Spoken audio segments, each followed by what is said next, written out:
Broken Games HD is now sponsored by Blue Microphones. Whether you're an experienced content creator or just starting out, Blue Microphones has affordable and quality audio equipment to optimize your setup. Visit bluemic.com.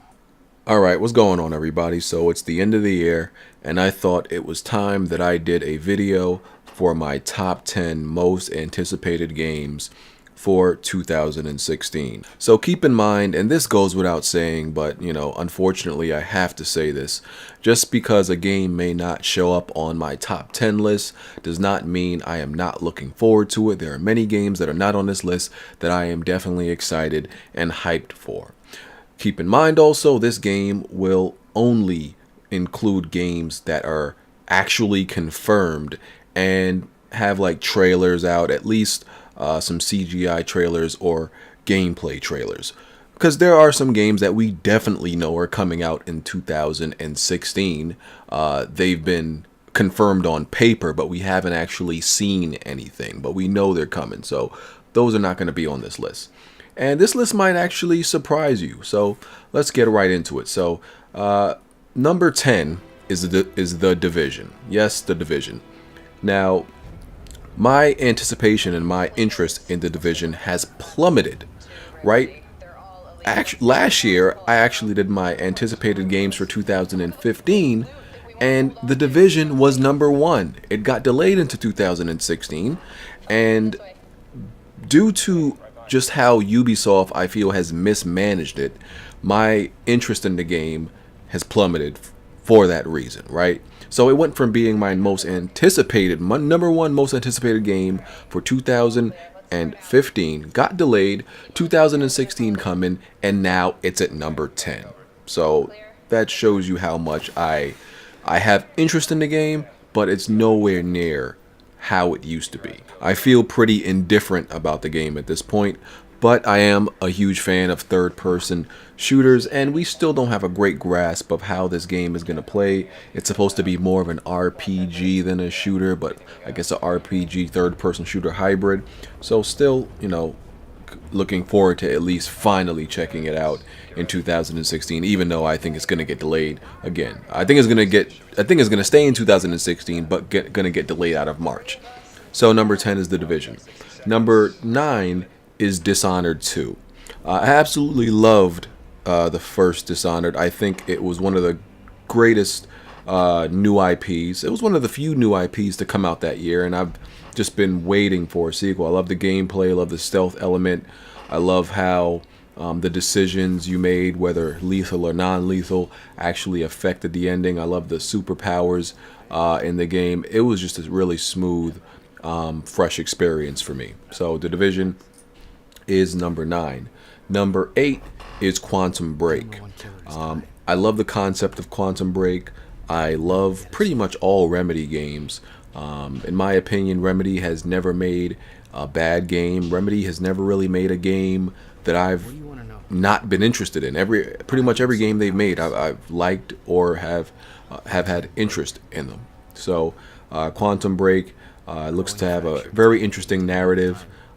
Really good gameplay. It's playing with an interesting concept, time travel and time control, which a lot of games don't necessarily haven't necessarily dived in. Well, at least not as of recently. So definitely looking forward to Quantum Break.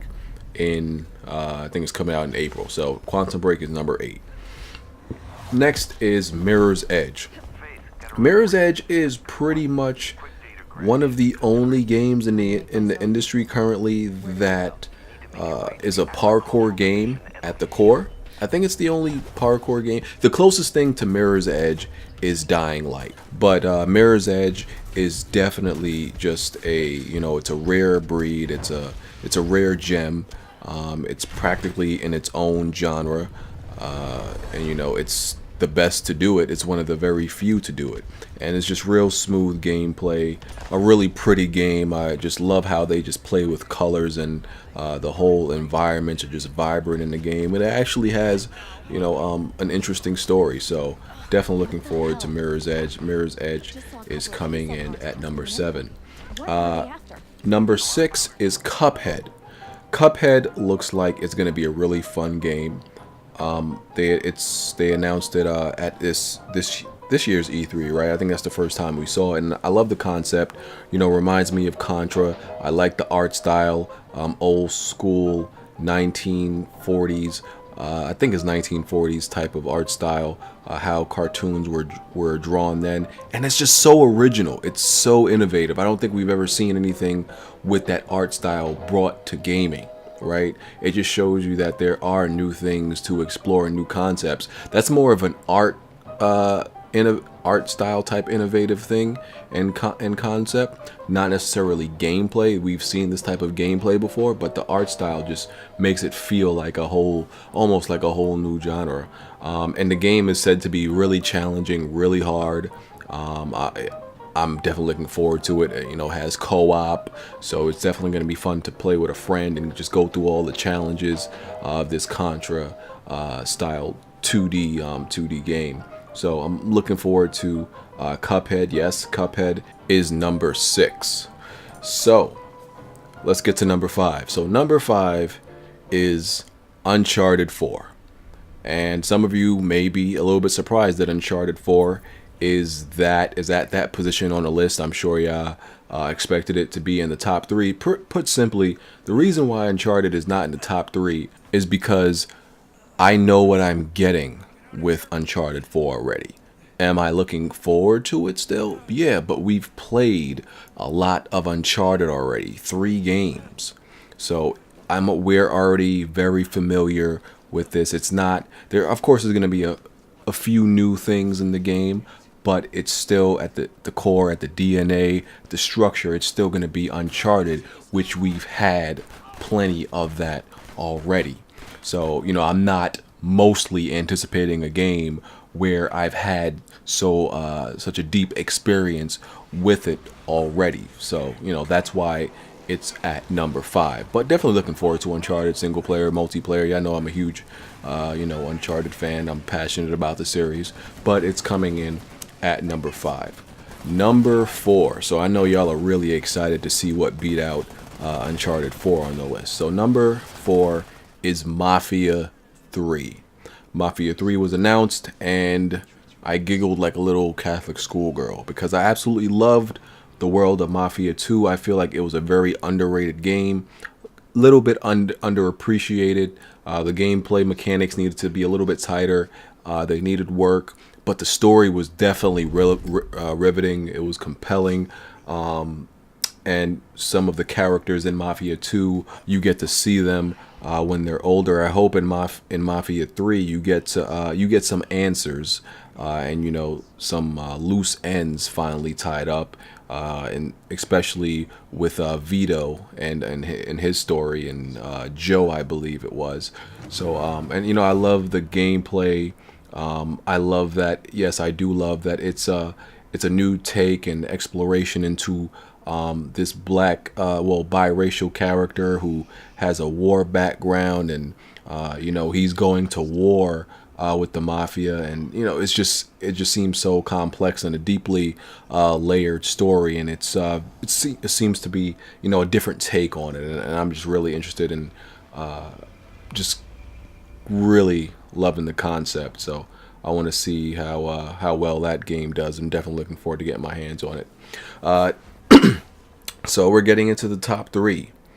So number 3 is, and some of you actually might not be aware of this game, might not know about it. Number 3 is Pray for the Gods. Pray for the Gods is pretty much a spiritual successor to Shadow of Colossus. Shadow of Colossus is a Team Ico game, or Ico. A lot of people get on me for pronouncing it wrong. Ico. I've always said Ico. Who have, if you don't know, who is the team that has worked on the other game called actually called Ico, and The Last Guardian. And it's Shadow of Colossus is one of my top 3 favorite games of all time. Easily all time. Definitely in my top 3. That game just blew my mind when I played it the first time. I rebought it when they released the collection on PS3, and it just, Shadow of Colossus is just one of those such a powerful game in a subtle way. It says so much without actually using words, and it leaves a lot up to your imagination of the player to kind of construct some parts of the story. You kind of get what you kind of get what's going on, but it is up to you to construct some parts of the story and the bosses, and you just going around and taking down these creatures, and it's just scaling.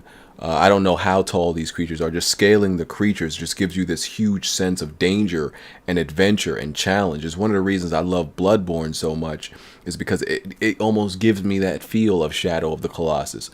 And this is made by Pray for the Gods is made by a smaller studio. Like I said, it's a spiritual successor. It's not made by a Sony team. But as soon as everybody saw it, they was like, this is a Shadow of the Colossus spiritual successor. And there's never really been any other game like Shadow of the Colossus. And I was just, as soon as I seen this, I was like, I can't wait for this. Hopefully it's actually this, I actually want it to be very much like Shadow of the Colossus. I wouldn't even mind if it's an actual clone. Like I said, some people think clones are a bad thing. Clones can be a very good thing. So I wanted to do something new, but I want it to be a very close spiritual successor to Shadow of the Colossus. But it's one of those games that you have to actually play, and you would have probably had to play it at the time it was released to just know how magical and powerful the game is. As much as I may sit here and tell you the game was amazing and it blew my mind, one of my favorite top 3 games of all time, you wouldn't understand unless you played it. So that's why Pray for the Gods is number 3. Number 2 is XCOM 2, which is actually going to be a PC exclusive, probably until they bring it to console at another time. XCOM 2 is number 2 because it's one of the few games in this genre that I play. It's probably one of the only ones that, and I also bought Hard West, but I just love the play style of this game. I got into the first XCOM a little bit late because I like this genre, but I was having trouble finding a game with the concept that I like. See, a lot of games, a lot of game genres, I'm unable to get into them because of the concept, right? I feel like I would be able to get into more, like, for example, MOBAs, if they all weren't based on these fictional concepts and characters and fairies and trolls and dragons and all that stuff. And I know there's some MOBAs that are not, but I just wish there was one more suited for my interests, which is why I'm actually looking forward to Paragon, by the way. So I love XCOM as an RTS. It's my go-to game when I want to get away from the conventional type of games I play, whether it's the open world games, the third-person shooters, first-person shooters, action adventure. That's my break from that world. I go to XCOM, which gives me a refreshing feeling because I'm playing something new, and that's why I'm definitely looking forward to that, because it's different. And as you can see, my top games, most anticipated games, were the games that were, I guess, unique or different, or I didn't get to play these type of games don't come around as often. They're different. So just looking for a breath of fresh air in 2016, and that's why these games are my most anticipated games. So XCOM is number 2. So number one is Horizon Zero Dawn. Horizon Zero Dawn, even though what I just said, I'm just looking for games to be a breath of fresh air, I wouldn't say this game is completely new or unique in terms of gameplay. It's definitely still going to be different, but I think this game just has so much potential. I think it's easily the most impressive thing we've seen recently. I really hope the story has a lot of lore, a lot of rich story and exposition. The gameplay looks great. Visually, it's amazing. I mean, it's made by Guerrilla Games. If anything, what you're gonna get from Guerrilla Games is a great environment and world. And I've also always liked their gameplay. Some people have had a problem with that, but that was with first-person shooters. This is their first take at a third-person type of RPG, well, third-person game with RPG elements. And I'm hoping they have like a really good writer, because stories haven't been their strengths. So I'm really hoping they work on that. And as far as we don't know, I guess how open world or sandbox this game is. It might be like little hub spaces, similar to how Tomb Raider did it, I guess. But Horizon Zero Dawn is definitely a game I'm looking forward to. I think if it delivers, this could possibly be one of Sony's biggest games, and possibly turn into a franchise. It could be one of those, you know. It could be what Uncharted was, you know. Some people if you would have told some people, like, listen, Guerrilla Games is gonna make a new game, and it's gonna be that, you know, Sony flagship title, a lot of people laugh at you like, Guerrilla Games, no way, not happening. A lot of people wouldn't believe you. But you look at Horizon Zero Dawn, and you think this game has the, you know, ability to, you know, pull it off, and I think it has that potential. And I think it, you know, it's possible that this character could even become somewhat of a known, iconic character. It looks like a great cosplay character. One way to get your character pretty popular is make it unique, and give they have to give this character some substance and layers. You know, you're probably going to see some great cosplays for her also. So Horizon Zero Dawn is my number one. So my top 10 was The Division, Dishonored, Quantum Break, Mirror's Edge, Cuphead, Uncharted, Mafia 3, Pray for the Gods, XCOM 2, and Horizon Zero Dawn. I think that's some great diversity and variety for my top 10. So that's my top 10. Let me know what's yours. I'm out of here. Peace.